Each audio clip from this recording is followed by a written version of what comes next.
and GLCAC Field Assistant Program. At first, I was nervous about speaking English in a job that required direct client interaction, but I overcame that fear and now I communicate with confidence. This role gave me valuable experience and a deeper understanding of the important work being done to support families in need. In 2024, I was offered a 2-month paid internship with the Adult Learning Program while continuing to work in the field assistant and attend ESOL classes. These combined experiences led to a significant opportunity. I was offered a promotion as an intake worker in the field assistant program, and more recently, I've also become a certifier in the program. And I will say that one of my goals is continue learning and growing my English and professional abilities so I can take on bigger challenges. I am truly grateful for these experiences that I had here in GLCIC and the support I received through these programs, all of which have opened doors for me.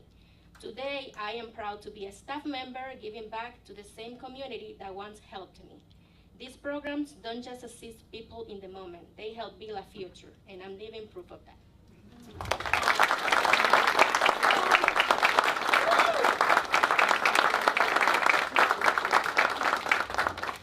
This is a concrete example of our focus and investment in investing in staff professional development and upper mobility. Thank you, Michelle, for that gift. So I have the honor to introduce our Congresswoman, Lori Torhan. I have to follow Michelle? Yes, you're amazing, come on. Congresswoman Lori Torhan proudly represents Massachusetts' 3rd Congressional District, which includes 35 cities and towns such as Lawrence, Methuen, Haverhill, and her hometown of Lowell. As a granddaughter of immigrants like many of us, Lori was raised in a working class family. Her father working long, hard hours as a union iron worker and her mother juggling part-time jobs while caring for her and her 3 sisters. So if someone knows about our struggle and could fight and represent us well in Capitol Hill, in Washington, everywhere she is at, it's Lori. She's dedicated, she has been a dedicated advocate for issues that promote community development, economic opportunities, and improving the quality of life for individuals and families across Massachusetts. We are deeply grateful for her leadership during critical times like the gas explosions, the COVID-19 pandemic, and today, helping us protect vital programs such as CSBG and LIHEAP that support our communities and protect community action. With you, Congresswoman Torhan.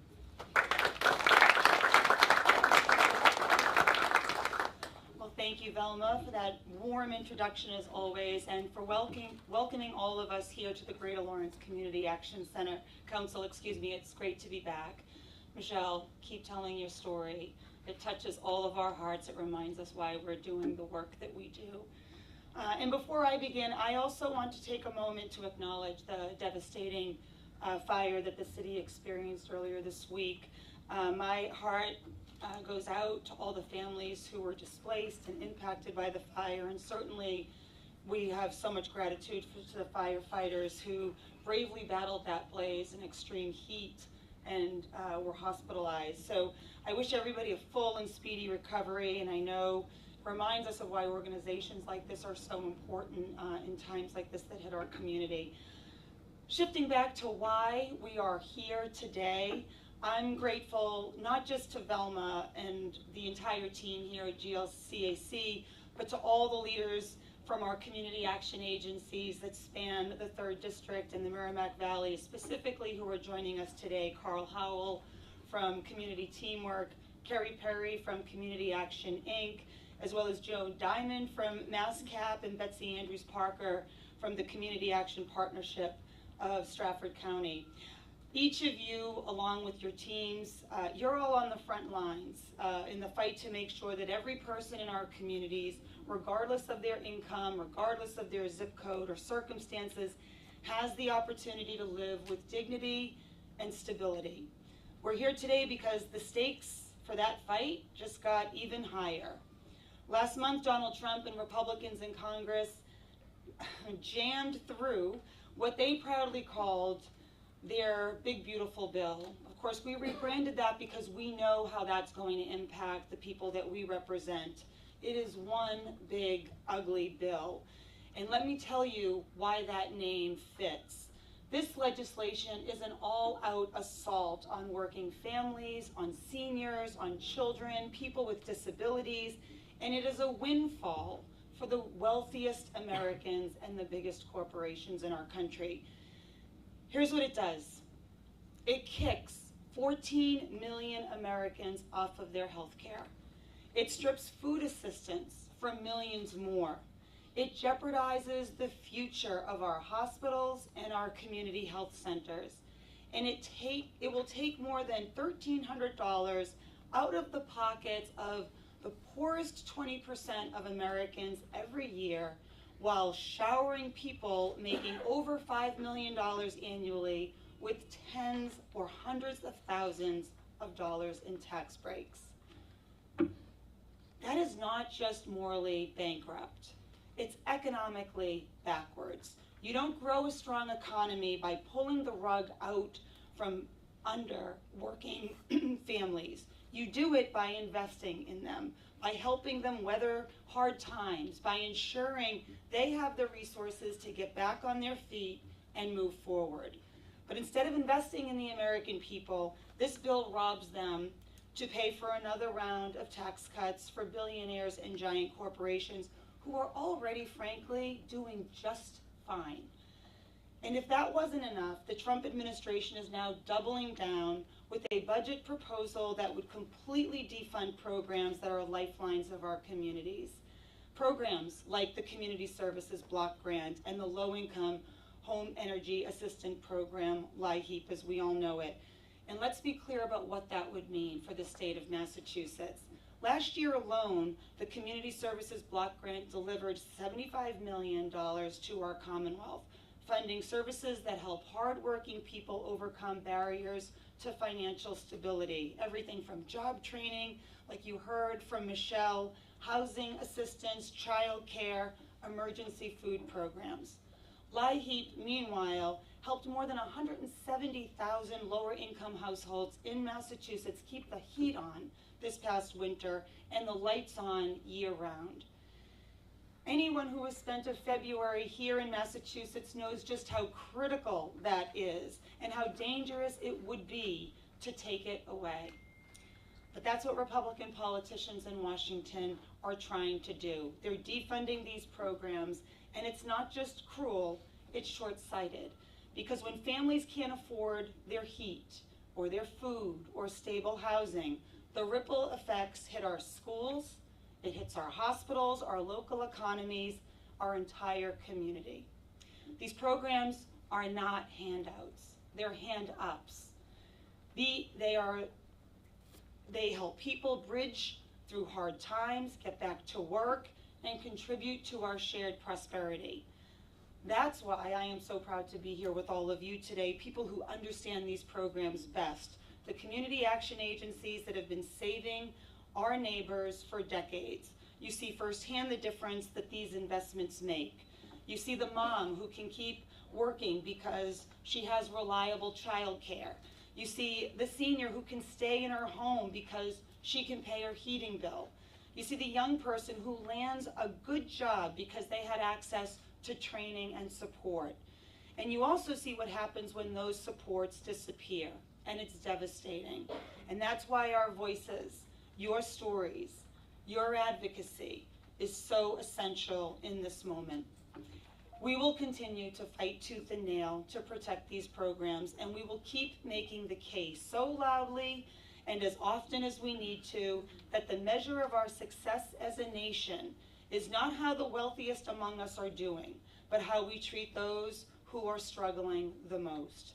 That fight won't be easy, but we have the truth on our side. We have the support of communities across our country. And as long as I have the privilege of representing this community in Congress, I will stand with you shoulder to shoulder to defend the programs that keep our neighbors housed, fed, and healthy and warm. So I want to thank you all again for being here today. I want to thank Velma and everyone at GLCAC for hosting us, and to all the leaders and advocates here today for everything you do to lift up our communities. I look forward to continuing this fight alongside all of you together. Thank you.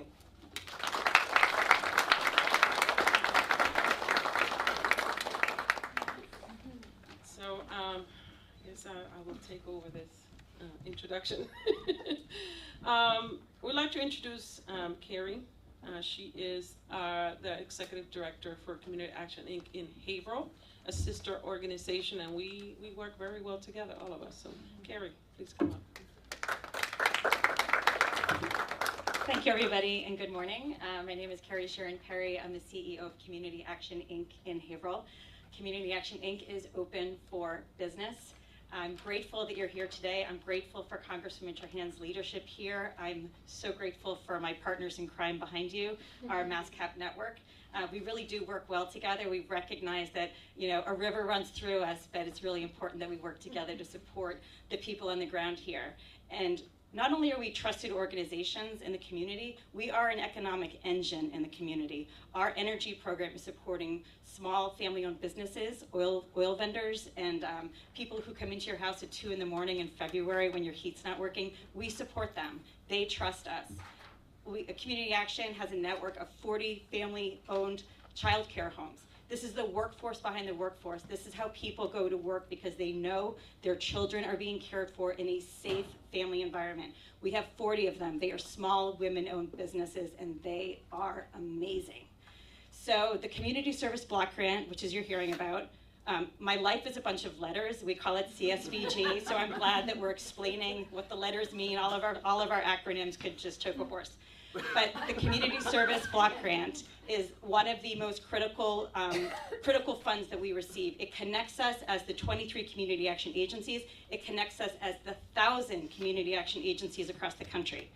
So what does it do? It allows community action to have a workforce development program, Make It Haverhill. That is another economic engine that is hosting in-person job fairs. We are getting people to work. People come to that door and say, my neighbor told me to come to you because they trust you, let's go. Businesses come to us because they know we have people on the ground who want to work, who need to work, who want to support their families. They come through our door, we're able to connect them.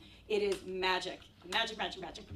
So how do our programs work together? Well, last year we got a no heat call from a gentleman. My team went out to see what was going on. He's a 96-year-old veteran. This sounds like I'm making up a story. I promise you this happened. 96-year-old veteran. My team gets in there. My auditor is also a veteran. Sits down with them. He's like, what's going on here? He was running a pellet stove for 20 years because he wanted to, or so he said. He was a proud, proud American who fought for us. So my team gets in there and realizes he has COPD. The pellet stove cannot happen. This is off the table. They also realized when they were in there, he didn't have a working hot water heater. He did not have a working toilet. He and his wife were living in this spot. But why was Community Action there? Because we are a trusted organization. We got the call and we went in. By 5 o'clock that day, one of our amazing family-owned businesses, oil vendors, was at the door, didn't want to get paid. We used CSBG funding to get a water heater and to get a working toilet and make sure he and his wife were living in dignity. That's CSBG money, unrestricted money coming in to pay for those. That's our heat program coming in to support the heat. That's how the magic happens. That is an economic engine, and I am so proud and so privileged to be part of it. So thank you for listening to me. CSBG sounds like an acronym. The Community Service Block Grant empowers the engines that support not just low-income community members who deserve to live in dignity. This is why we make a good team. All right, so I'll introduce now Carl Howell. He is the Executive Director for Community Teamwork in Lowell.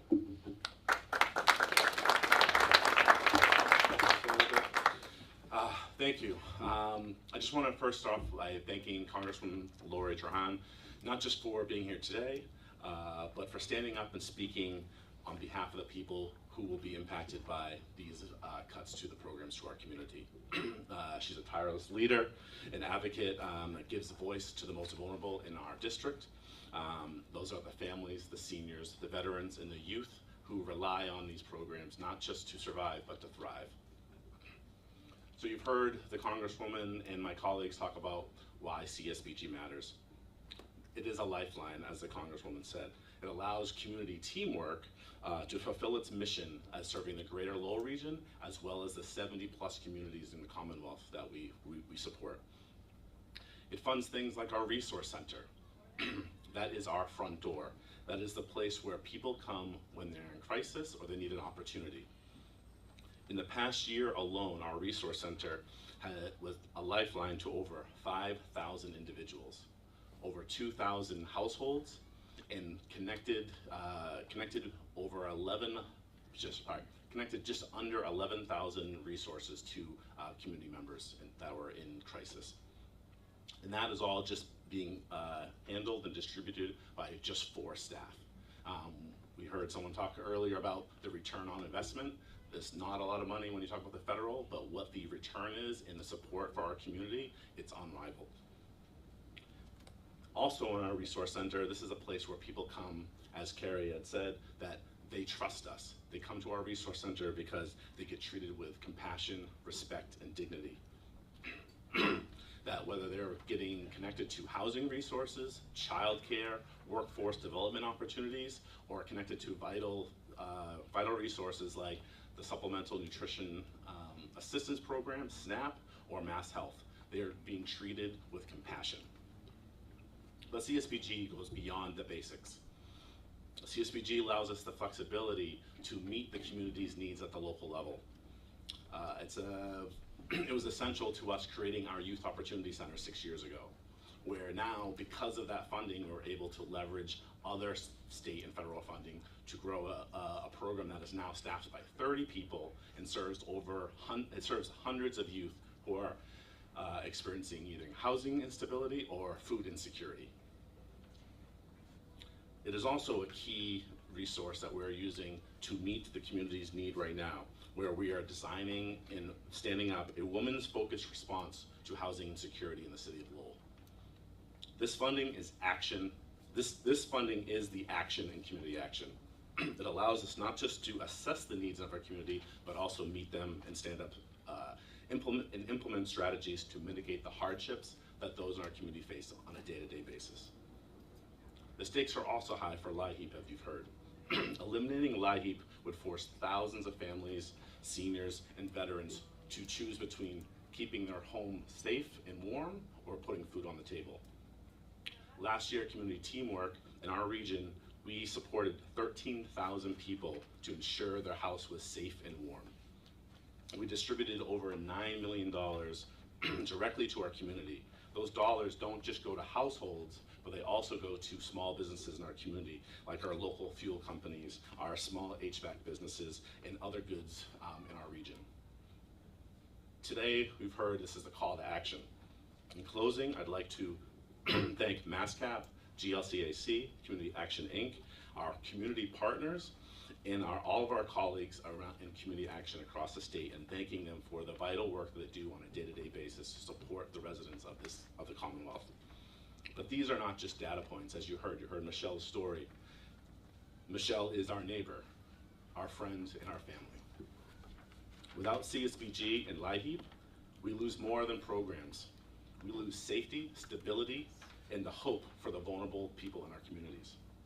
I'm asking all of us here today and those watching at home, our community partners, our legislators, our advocates, to keep speaking up, to keep fighting, and to make sure these vital resources remain intact. Thank you very much.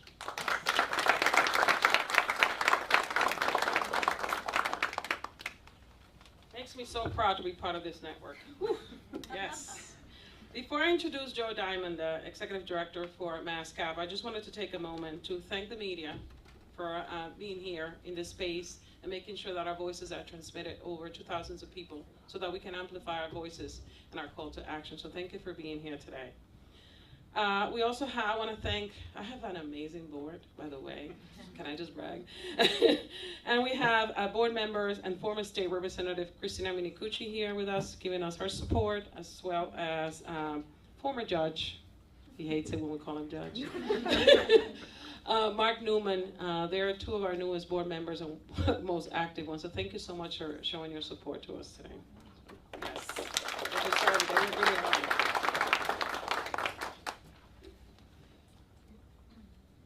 Thank you. We have a representative from State Representative Ryan Hamilton's office. Is Luca Miller? He's an aide. Thank you so much for being here. Send our regards to the State Rep. All right, so I get to introduce our Executive Director extraordinaire for MassCap. He really is the one that's working alongside 23 community action? Yeah, just making sure I got the number right.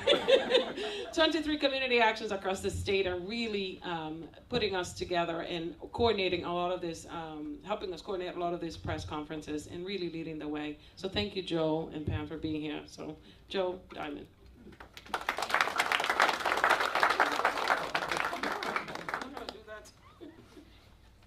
Thank you, Vilma. Thank you very much. I am the Executive Director. The adjective extraordinaire has never been added to that title, but I'm going to tell my wife about that. I thank you very much. Thank you for hosting. We're going to zoom out a little bit to Massachusetts, and then after me, Pam Kiesler, who's the president of our association from New Bedford, from PACE, will talk even more broadly about our work in the region. We are indeed here to urge that Congress protect the programs that protect our communities. I can't thank you enough, Congresswoman, for being here, and your leadership and your remarks are so powerful and so inspiring. And with you and through you to your colleagues, we urge that the FY26 budget that Congress is developing include these critical programs of community services, block grant, fuel assistance, and other programs like Head Start as well. I want to take a minute to thank some of our colleagues and friends who are here today in support. Michelle Hamowitz is here from the Head Start Association in Massachusetts. Thank you, Michelle, for joining us. Indeed, a very strong advocate. And Aisha Washington from our agency in Boston, Action for Boston Community Development, is here. Thank you, Aisha, for joining us.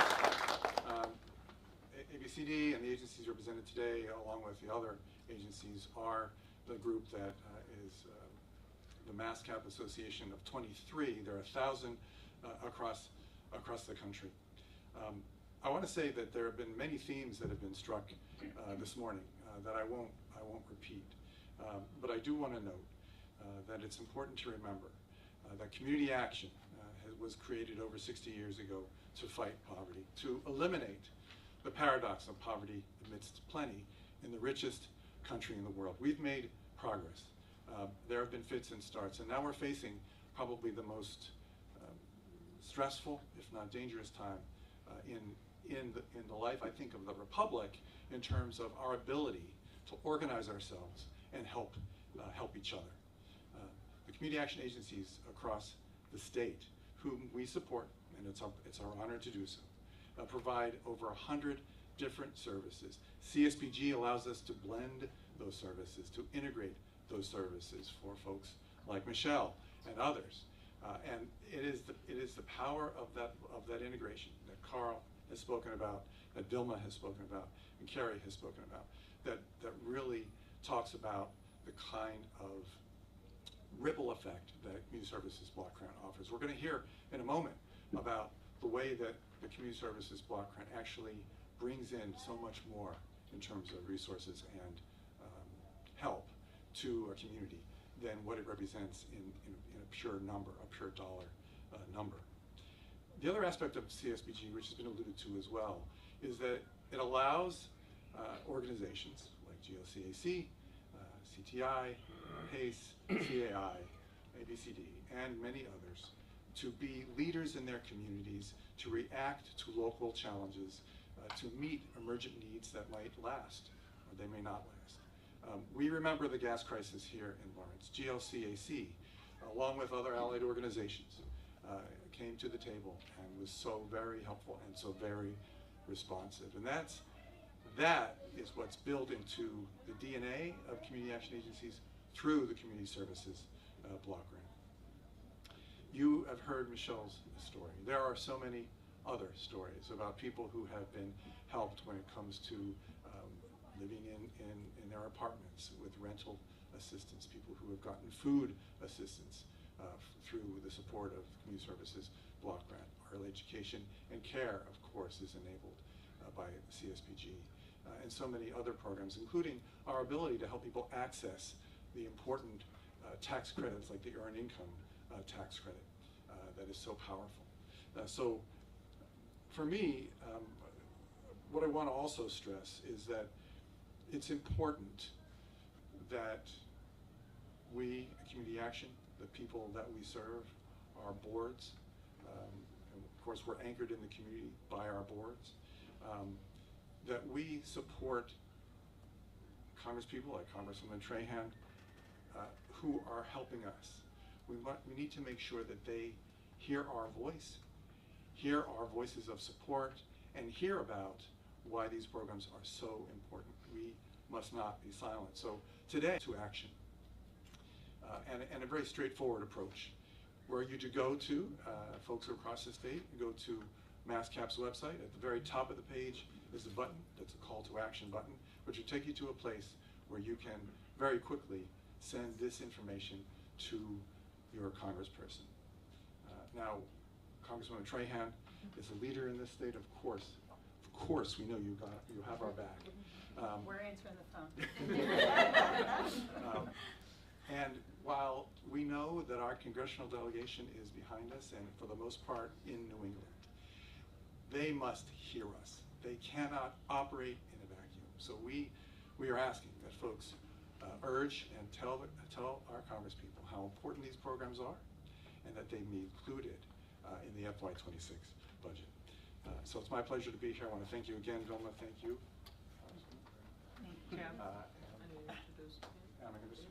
Thank you. It's my pleasure to introduce Pam Kiesler, who is the Executive Director of PACE, People Acting in Community Endeavors, in New Bedford. And she's also the president of MassCap. She's going to talk a little bit more about New England, and it's really a pleasure to work with Pam.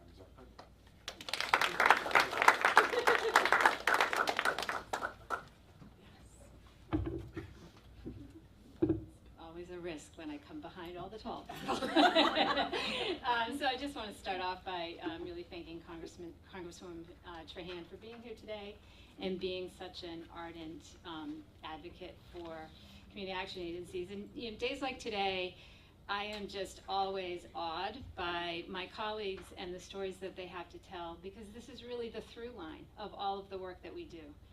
And as they all alluded to, there are so many different ways in which we're able to utilize the Community Services Block Grant funding to really tie together important resources to those that are most vulnerable in our community. I want to, again, thank the partners that are in the room, and particularly Michelle from Head Start. We're really fortunate that because we are agencies that are supported through Community Services Block Grant, we have the ability to serve families across the age span, from children straight up through our seniors who have worked so hard all their lives and who might just need a little bit of help.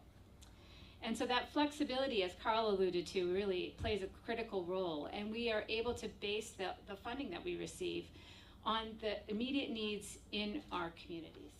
So just to give you a little bit of context in terms of, you've heard people talk about us being an economic driver and being able to provide a return on investment.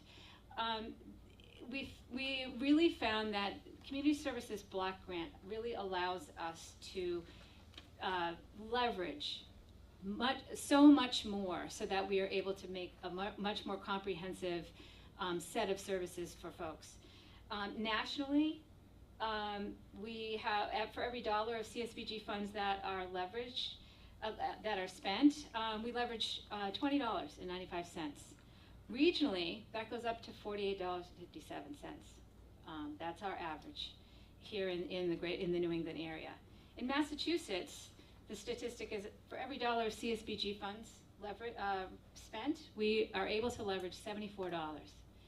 Now, if you think about that just in terms of what we're able to do to pull in additional resources, to provide an economic benefit to our communities, it's an incredible investment made in our communities, as well as providing opportunities so that members of our community can move forward to become full participants in the economy. In addition, just to give you a little bit of context in terms of the numbers of folks that we've served across the state of Massachusetts, we have been able to serve almost 600,000 folks. And Community Services Block Grant is the critical piece that allows us to do that. So in closing, I just want to thank you all for being here today and to really encourage you to take our call to action and take advantage of telling your stories. For those of you watching that may have had an opportunity to participate in our services, tell your stories. I think we hear from our delegation often about how important it is to know exactly what the impact is, and that is critical. And so we appreciate all of your support and all of the efforts that are put in, and thank you to my colleagues for your stories today. We really appreciate for everyone being here today. Thanks.